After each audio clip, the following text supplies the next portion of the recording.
Hi everybody, this is Shalu here. दोस्तों, आज के इस वीडियो में हम बात करेंगे आपके प्राइमरी ग्रुप्स के बारे में। ये आपके सोशियोलॉजी का बहुत ही ज़्यादा इंपॉर्टेंट टॉपिक है। तो आज इस वीडियो में हम लोग प्राइमरी ग्रुप्स को देखने की कोशिश करेंगे। कल वाले वीडियो में हमने आपके सोशल ग्रुप्स को देखा था, वहाँ पर हमने सारी चीज़ें समझने की कोशिश करी थी। अगर आपने वो वीडियो नहीं देखा अभी तक तो प्लीज़ उसको जाके ज़रूर देख लीजिए ताकि आपको और ज़्यादा इसमें क्लैरिटी हो जाए, राइट। तो दोस्तों, वीडियो शुरू करने से पहले आपसे गुजारिश है कि अभी तक आपने चैनल को सब्सक्राइब नहीं किया है तो प्लीज़ ज़रूर सब्सक्राइब कर लें। सिर्फ आपका 1 सेकंड लगेगा, तो जल्दी से सब्सक्राइब कर लीजिए और बेल आइकन को भी ज़रूर प्रेस कर लीजिएगा ताकि आपको वीडियोस की सारी नोटिफिकेशंस मिल सके। और अगर आपको इसकी पीडीएफ चाहिए तो उसके लिए आप मेरे टेलीग्राम चैनल को ज्वाइन कर लीजिएगा। लिंक मैंने सारी डिस्क्रिप्शन में दे दिए हैं, ठीक है। तो यहाँ पर हम सबसे पहले आपके प्राइमरी ग्रुप्स को देखेंगे कि आखिर ये होते क्या हैं, ठीक है। तो यहाँ पर देखिए, जो आपका कॉन्सेप्ट है प्राइमरी ग्रुप का, वो सबसे पहले किसने इंट्रोड्यूस किया था? वो आपका चार्ल्स हॉटन कूले जी ने किया था अपनी बुक में, किसमें? सोशल ऑर्गेनाइजेशन में, जो कि आपकी पब्लिश हुई थी 1909 में, ठीक है। तो इसको आपको ध्यान रखना है। यहाँ पर देखिए, जो कूले जी हैं उन्होंने आपके जो सेकेंडरी ग्रुप है उसके टर्म को कभी यूज़ नहीं किया था, है ना, कभी यूज़ नहीं किया था। लेकिन जो आपके और सोशोलॉजिस्ट थे, जैसे कि आपके के डेविस हो गए, ऑकबर्न हो गए, तो इन सभी लोगों ने क्या किया? इन सभी लोगों ने आपके जो सेकेंडरी ग्रुप है उसके टर्म को बहुत ज़्यादा पॉपुलर कर दिया था। अब एक बात ज़रूर ध्यान रखिएगा, यहाँ पर देखिए, जो भी हम पढ़ेंगे प्राइमरी ग्रुप को या फिर सेकेंडरी ग्रुप को, इनका क्लासिफिकेशन होता है वो किस बेसिस पे होता है। हमको मतलब 4 चीज़ें ध्यान रखनी इसमें कि हम बता सके कि क्या आपका प्राइमरी ग्रुप है, क्या आपका सेकेंडरी ग्रुप है। तो यहाँ पे किस तरीके का उसमें सोशल कॉन्टैक्ट हो रहा है, ठीक है, सोशल कॉन्टैक्ट हो रहा है। क्या डिग्री ऑफ इंटीमेसी, यहाँ पर एक स्लैश और लगा दीजिएगा, साइज अलग है। तो यहाँ पे साइज किस तरीके का, बड़ा है कि छोटा है। उसके बाद ऑर्गेनाइजेशन की बात करेंगे। ये चारों चीज़ें डिसाइड करेंगी कि वो आपका प्राइमरी ग्रुप है या फिर सेकेंडरी ग्रुप है, राइट। तो ये चीज़ को थोड़ा सा ध्यान रखिएगा। उसके बाद देखिए, अब हम बात करेंगे प्राइमरी ग्रुप्स की। ये आपकी सबसे मोस्ट सिंपल और यूनिवर्सल फॉर्म है, एसोसिएशन है, ठीक है। तो ये बहुत ही सिंपल सा मतलब एक फॉर्म होता है प्राइमरी ग्रुप्स का। अब ये देखिए क्या लिखा है, nucleus of all social organisation. तो ये बहुत ही एक इंपॉर्टेंट टॉपिक है। अब देखिए यहाँ पर क्या है, जैसे मैं आपको एक थोड़ा सा बेसिक सा आइडिया देते हैं। जैसे कि हमारी ह्यूमन बॉडी है, ठीक है। तो हमारी बॉडी किससे मिलकर के बनी? सेल से मिलकर के बनी। मतलब एक सेल क्या है? सेल मतलब बहुत ही फंडामेंटल यूनिट होती है बेसिक लाइफ की। जैसे आप देखिए, कोई बिल्डिंग मान लीजिए, ठीक है, ये आपकी बिल्डिंग है। अब बिल्डिंग में क्या होता है, आपके बहुत सारे फ्लोर्स होते हैं, ठीक है, कई सारे फ्लोर्स होते हैं। उसके बाद उसमें कई सारे रूम्स होते हैं। उसके बाद उसमें कई सारी वॉल्स होती हैं, है ना, कई सारी वॉल्स होती हैं। और वॉल्स किससे मिलकर के बनी होती? ब्रिक्स से मिलकर के बनी होती हैं। तो ये इसकी फंडामेंटल यूनिट हो गई। उसी तरीके से क्या होता है कि जैसे हमारी ह्यूमन बॉडी होती है, तो हमारी जो बॉडी होती है, ठीक है, हमारी बॉडी में वेरियस सिस्टम्स होते हैं ना, वेरियस सिस्टम्स होते हैं। उसके बाद क्या होता है, वो आपके ऑर्गन से मिलकर के बने होते हैं। ऑर्गन्स में क्या होते हैं? टिश्यूज होते हैं, राइट। टिश्यूज में आपकी क्या होती है? सेल्स होती है। तो सेल हमारी क्या हो गई? फंडामेंटल यूनिट हो गई। तो ये आपको ध्यान रखना कि देखिए, लाइफ की जो स्टार्टिंग होती है वो सेल से होती है। और सेल आपकी कन्वर्ट हो जाती है कई चीज़ों में से, मसल सेल हो गई, स्किन सेल हो गई, बोन सेल हो गई। मैं सिर्फ आपको कॉन्सेप्ट यहाँ पे क्लैरिटी दे रही हूँ, ठीक है। तो अब देखिए, एक बात ज़रूर ध्यान रखिएगा कि जो सेल होती है ना, उसमें क्या होता है, 3 जो कंपोनेंट है वो मेन होते हैं। मतलब वो उसमें होते ही है, कॉमन होते हैं। जैसे कि आपका एक होता है न्यूक्लियस, ठीक है, न्यूक्लियस होता है, साइटोप्लाज्म होता है, ठीक है, साइटोप्लाज्म होता है और सेल मेम्ब्रेन होता है। तो ये इसमें आपके कॉमन होते हैं। तो उसी तरीके से ठीक जैसे हमारा ह्यूमन बॉडी फंक्शन करती है, कोई भी चीज़ फंक्शन करती है, या फिर हमारा जो सोशल सोसाइटी है, ठीक है, जो सोशल स्ट्रक्चर है वो फंक्शन करता है। तो उसमें क्या है, जो हमारा प्राइमरी ग्रुप है, क्या है, इसमें न्यूक्लियस की तरह रोल प्ले कर रहा है। क्या कर रहा है? न्यूक्लियस की तरह रोल को प्ले कर रहा है। आई होप कि क्लैरिटी हो गई होगी यहाँ पे कि न्यूक्लियस यहाँ पे किस सेंस में बोला गया है, राइट। तो ठीक है, आगे हम बात करते हैं। अब देखिए, यहाँ पर क्या होगा, जो यहाँ पे स्मॉल ग्रुप्स होंगे वो क्या होंगे? स्मॉल नंबर्स में होंगे। किस में होंगे? स्मॉल नंबर्स में होंगे।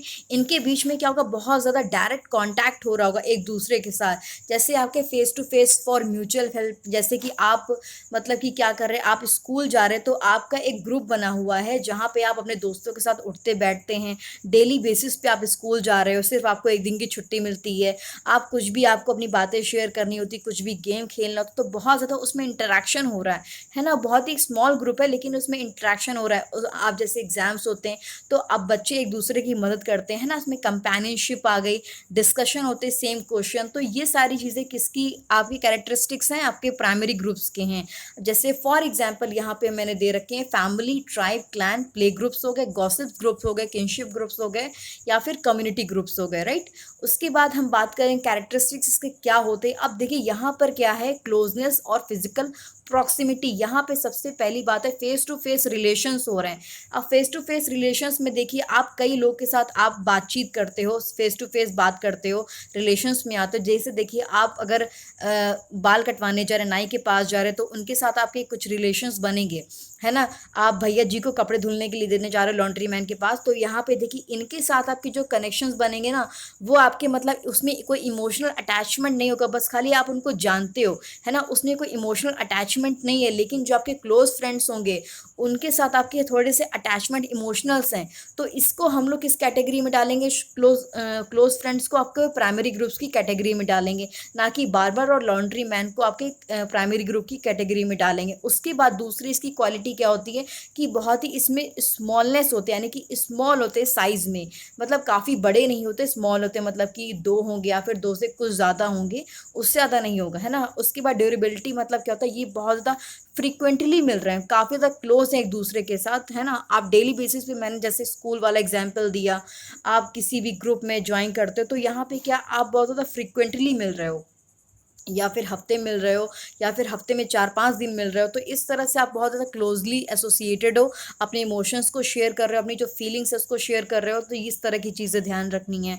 उसके बाद आइडेंटिटी इफ एंड्स, ठीक है, तो यहाँ पे देखिए, यहाँ पे जो भी आपके मेंबर्स होंगे उनमें क्या होगा, सिमिलर एटीट्यूड होगा, है ना, डिज़ायर्स होंगे, ऑब्जेक्टिव्स होंगे, they all work together for the fulfilment of their common and. मतलब जैसे फॉर एग्जाम्पल ले लीजिए, अभी लॉकडाउन का पीरियड चल रहा है, ठीक है, तो यहाँ पे बच्चों को मतलब कि फोकस नहीं हो पाता है पढ़ाई में, है ना। तो यहाँ पे बच्चे सोचते हैं चलो, मतलब 2-4 का उनके दोस्तों का ग्रुप होता है, तो कहते हैं कि चलो आज हम लोग ये टॉपिक जो होते हैं, मतलब ठीक है कि हम लोग आज ये टॉपिक इतना तैयार करेंगे, फिर शाम को हम लोग डिस्कस कर लेंगे। तो उन्होंने क्या किया, एक आपका ग्रुप बनाया, ठीक है, उन्होंने एक एग्जाम्स की वो तैयारी कर रहे हैं, जैसे वो बैंक की तैयारी कर सकते हैं, जैसे वो यूपीएससी की तैयारी कर सकते हैं, तो उनका एक ग्रुप बना हुआ है। तो उनमें क्या होगी, उनकी डिज़ायर्स, मतलब चारों लोग जो है ना, चारों लोग जो है उनकी डिज़ायर सेम है, उनका ऑब्जेक्टिव सेम है कि हमको इस एग्ज़ाम को क्रैक करना है। उनके एटीट्यूड भी काफ़ी ज़्यादा सिमिलर होंगे, वो मतलब चारों क्या होंगे, उनकी डेली लाइफ अलग अलग होगी, लेकिन वो लोग क्या कर रहे हैं, अपने गोल को अचीव करने के लिए सेम काम कर रहे होंगे, है ना, पढ़ाई कर रहे होंगे। तो यहाँ पे क्या है, मतलब कि एक तरह से वो इसीलिए जुड़े हैं ताकि वो अपनी जो ज़रूरत है उसको पूरी कर सके, जो उनकी नीड्स है उसको फुलफिल कर सके, हाँ, राइट। तो ये आपको ज़रूर ध्यान रखना है। मैंने आपको बताया था कल वाले वीडियो में कि कोई भी ग्रुप जो बनाते हैं वो सिर्फ इस बेसिस पे बनाते हैं कि हमारी जो ज़रूरतें हैं, क्योंकि जो भी व्यक्ति होता है आप अपनी सारी ज़रूरतों को पूरी नहीं कर सकते हो ना, इसीलिए आप क्या करते हो, बहुत सारे ग्रुप्स को ज्वाइन कर सकते हो, और रीजंस अलग अलग हो सकते हैं। कोई बच्चा है वो एग्जाम्स के लिए बहुत ग्रुप्स को ज्वाइन कर रहा है, कोई पर्सन है, कोई थोड़ा सा एज में बड़ा है, तो वो क्या कर रहा है, अब उसके रिटायरमेंट हो गया तो वो क्या कर रहा है, अपनी जो आइडियोलॉजी है, जो रिलीजियस चीज़ें हैं उसमें इन्वॉल्व हो रहा है, पॉलिटिकल चीज़ों में इन्वॉल्व हो रहा है। तो सबके रीजंस अलग अलग हो सकते हैं ना, अपने अपने जो उनके रीजंस हैं, ठीक है, तो ये चीज़ को आपको ध्यान रखना। उसके बाद जो पांचवा पॉइंट है वो क्या है, जो इनके रिलेशनशिप है वो बहुत ज़्यादा पर्सनल होते हैं, इनको आप ट्रांसफ़र नहीं कर सकते हो। जैसे कि आप देखिए, जैसे हस्बैंड और वाइफ के रिलेशनशिप होते हैं, फ्रेंड्स के रिलेशनशिप होते हैं, आप किसी के साथ रिश्ता बना लेते हो तो आप अब उसको चाहते हो ना दिल से, आप उसकी जगह किसी और को थोड़ी ना दे दोगे, आप जिसके लिए जो इमोशंस होंगे उसके लिए आप वही इमोशन फील करोगे ना। तो इसमें क्या होता है, रिलेशनशिप बहुत ज़्यादा पर्सनल होते हैं, चाहे वो कोई दोस्त हो गया, या फिर हस्बैंड वाइफ हो गया, या फिर माता पिता जी हो गए। तो इन चीज़ों को आपको ध्यान रखना कि इसके कैरेक्टरिस्टिक्स को ज़रूर ध्यान रखिएगा। यहाँ पे क्लोजनेस होती है, स्मॉलनेस होती है, ड्यूरेबिलिटी होती है, ठीक है, तो ये चीज़ों को ध्यान रखिएगा। आगे बात करते हैं।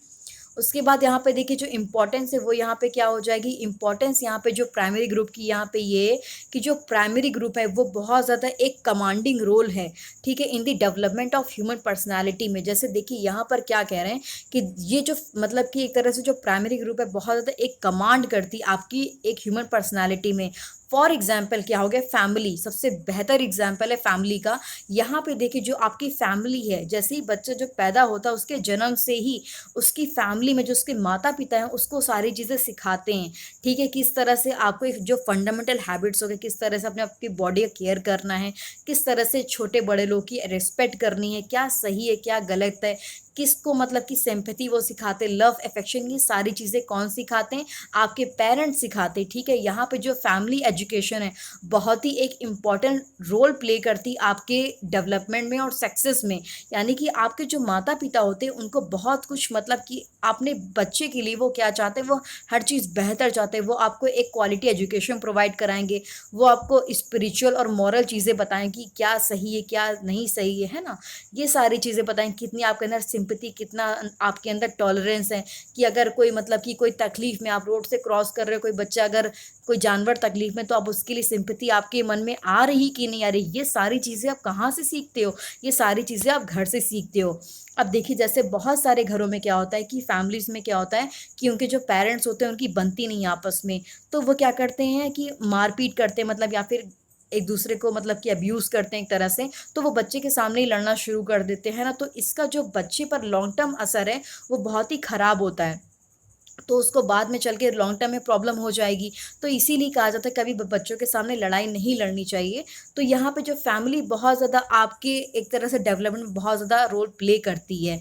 उसके बाद यहाँ पे वही चीज़ें कहेगी जो आपका प्ले ग्रुप होता है, जैसे आप थोड़ा सा और बड़े होते हैं तो आप क्या करते हैं, आपकी अर्ली ट्रेनिंग आपकी प्ले ग्रुप में होती है, जहाँ पर आप सीखते हैं कॉपरेट करना, कॉम्पीट करना, थोड़ा बहुत उसमें कॉम्पिटिशन होता है, हमारे टेस्ट वगैरह होते हैं, स्ट्रगल्स होते हैं थोड़े से, है ना। तो ये क्या है, आपके प्ले ग्रुप से आप ये सारी चीज़ें सीखना शुरू करते हैं। उसके बाद यहाँ पे कहा गया कि इसीलिए कहा गया कि जो आपकी फैमिली होती, जो फैमिली होती है वो क्या होती, एक फाउंडेशन है सोसाइटी की। क्या है, फाउंडेशन है सोसाइटी की। और जो प्ले ग्रुप है वो क्या है, आपका बेस्ट स्कूल है फॉर फ्यूचर सिटीजन्स के लिए। तो यहाँ पे इस चीज़ को ध्यान रखना कि फैमिली आपका किस हद तक आपका बहुत ही एक इम्पॉर्टेंट रोल प्ले करती है, और किस कैटेगरी में आती है, कि प्राइमरी ग्रुप की कैटेगरी में आती है। आई होप कि आपको यहाँ पे क्लैरिटी हो गई होगी। आगे बात करते हैं।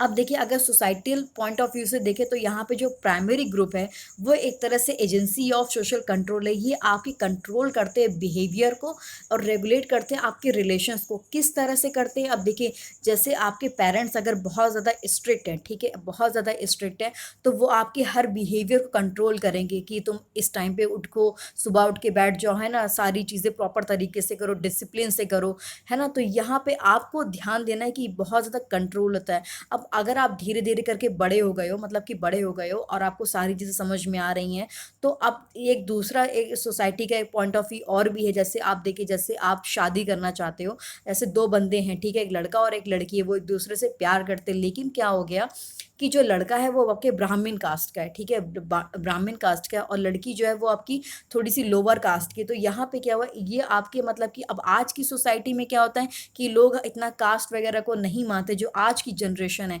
लेकिन जो हमारे पेरेंट्स हैं वो अभी भी इस चीज़ को मानते हैं, बहुत हद तक बहुत सोसाइटी में लोग मानते हैं कि हमें जो भी अपने बच्चों की शादी कर रही है वो अपनी बिरादरी में करनी है, अपनी अपनी कास्ट में करनी है। तो यहाँ पे क्या होगा कि इन्होंने अपने पेरेंट्स को जाके बताया कि हम दोनों को शादी करनी, लेकिन क्या हुआ, इनके पेरेंट्स नहीं मानेंगे, ये बोलेंगे कि हम ये शादी नहीं मानेंगे और हम ये शादी नहीं कराएंगे और आपको अपनी मतलब कास्ट में लड़की से शादी करनी पड़ेगी।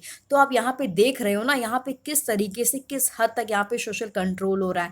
तो यहाँ पे आप अपना क्या करोगे, फिर ऑब्वियसली बात है हमारे संस्कारों में सिखाया गया कि आपको अपने पेरेंट्स की बात माननी। तो यहाँ पे किस हद तक यहाँ पे कंट्रोल हो रहा है। तो अलग अलग चीज़ें हैं, ठीक है, ये थोड़ा सा सोसाइटल पॉइंट ऑफ व्यू, तो इसको भी आपको ज़रूर ध्यान रखना है किस तरीके से चीज़ें रेगुलेट होती है आपकी सोसाइटी में। तो फैमिली किस तरीके से रेगुलेट करती है, राइट। उसके बाद देखिए यहाँ पे क्या है, जो एटीट्यूड होता है ऑफ काइंडनेस का, sympathy, love, tolerance, mutual help, कि किस हद तक आप सेक्रीफाइस कर रहे हो चीज़ों को। तो ये सब क्या है, ये एक तरह से मतलब कि जो आपका प्रोवाइड करता है cementing force to social structure are develop किस में होता है, आपके प्राइमरी ग्रुप्स में आपके डेवलप होता है। उसके बाद देखिए या इन दिस वे प्राइमरी जो ग्रुप्स होते हैं वो सोसाइटी को रन करते हैं स्मूथली, और एक तरह से मेंटेन करते हैं कि सॉलिडारिटी को, है ना, एक तरह से मेंटेन करते हैं आपकी सॉलिडारिटी को, ताकि जो चीज़ें वो स्मूथली चले, उसमें मतलब कि एकता हो, राइट। तो ये चीज़ें आपको ध्यान रखनी है। उसके बाद देखिए यहाँ पर जो प्राइमरी ग्रुप है उनका मतलब चीफ फोकस यही होता है कि हमें अपना एक तरह से सोशल सेटिस्फैक्शन चाहिए, है ना। तो ये आपके प्राइमरी ग्रुप की कुछ चीज़ें थी। आपको सिर्फ़ यहाँ पे सिंपल सी बात यहाँ पे ये ध्यान रखने की, इनमें क्या होगा, बहुत ज़्यादा आपका इमोशनल अटैचमेंट होगा, साइज़ में स्मॉल होंगे, इनके रिलेशंस बहुत ज़्यादा पर्सनल होंगे, बहुत ज़्यादा अगर आपको मतलब जैसे फैमिली हो गया, आपके फ्रेंड्स हो गए, ये इसमें बहुत ज़्यादा आपके सोशल कंट्रोल को रेगुलेट करेंगे। ये आपका मतलब कि जो सोशल स्ट्रक्चर होता है हमारा प्राइमरी ग्रुप्स में, वो मतलब कि बहुत ज़्यादा एक मजबूती देता है। मतलब कि जो बेसिक इसका वो है क्या है, आपके न्यूक्लियस है सोसाइटी सोशल ऑर्गेनाइजेशन का, ठीक है। तो इसकी पीडीएफ के लिए आप टेलीग्राम चैनल को ज्वाइन कर लीजिएगा दोस्तों, और प्लीज़ अगर वीडियो पसंद आता तो चैनल को सब्सक्राइब कर लीजिएगा, और अपना जो फीडबैक है मुझे कमेंट सेक्शन में ज़रूर से बताइएगा। Thank you so much, keep learning.